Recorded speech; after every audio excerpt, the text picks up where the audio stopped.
Hello, my name is Michael Eastman. I'm a human rights lawyer in South Africa. I also serve as a secretary to the Yale Club of South Africa. In South Africa, history is close and it is visceral. On this street, this very street, lies a great deal of pain. This is known as District 6. It was a coloured community. Coloured is not a term much in use in America, but here in South Africa it's an official term used to describe, for the most part, the descendants of slaves brought here in the 16th and 17th centuries by the Dutch East India Company from the Dutch East Indies. Here, in District 6, they created a community, a home for themselves.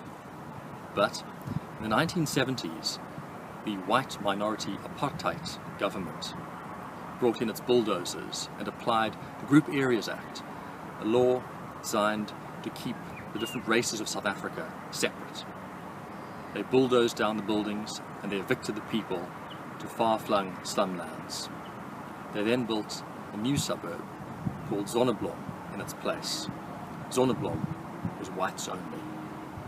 This happened in countless places throughout South Africa. That history extends even to me. For many years I lived in a suburb called Triumph in the Afrikaans language, built in the remnants of Sophiatown, a formerly vibrant part of Johannesburg. So, as I said, in South Africa, history is close and it is visceral.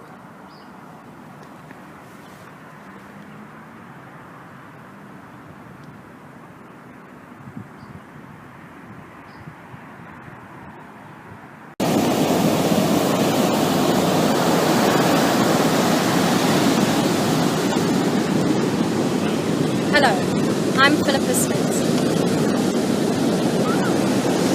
I'm a social worker turned non-profit entrepreneur working towards bridging the gap between the social world and the business world. I'm also one of the founding members of the Yale Club in its second installment here in South Africa. South Africa, as you can see, is a beautiful place. We have sprawling beaches, an unbelievable mountain, some of the wildest animals, and a totally diverse culture. But we also have a rainbow of heritage. With that comes a lot of trouble and a lot of turmoil, but it's also an incredibly special place to live. As the Yale Club of South Africa, it is really important to be present and to live the history of South Africa. The motto for Yale is Lux et Veritas, light and truth. And we believe that this is not just a statement you think about as you walk down the streets of New Haven. It is a statement and a motto that you take into your everyday life. You live and experience it. The Yale Club of South Africa is not a new club. It's been around in one edition back in the days. Yale itself has been in South Africa for a while now. But we have taken it upon ourselves to open it again and start the club, starting from about May last year. We had a wonderful inaugural event, and we have followed up with 3 or 4 events throughout the year that really bring together the spirit of Yale and the spirit of the people of South Africa. We recently had an event with over 80 students from Yale, along with Tuli Madansela and Trevor Manu, who came and had a fireside discussion about the new social compact in South Africa.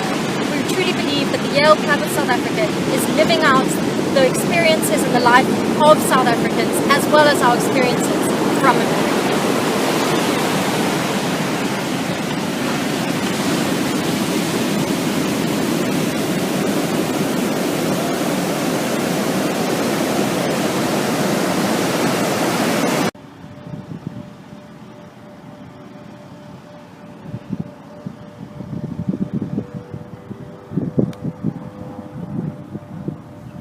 Hello again. The purpose of a university is the creation, preservation and teaching of knowledge. As the Yale Club of South Africa, we see our purpose as being the same. It's about creating a community here in South Africa. It's about preserving the history and the present of our home country. And it's about representing Yale to the people of South Africa. Yale changed our lives. Now it's our opportunity to use our skills to change our country. Yale, light and truth.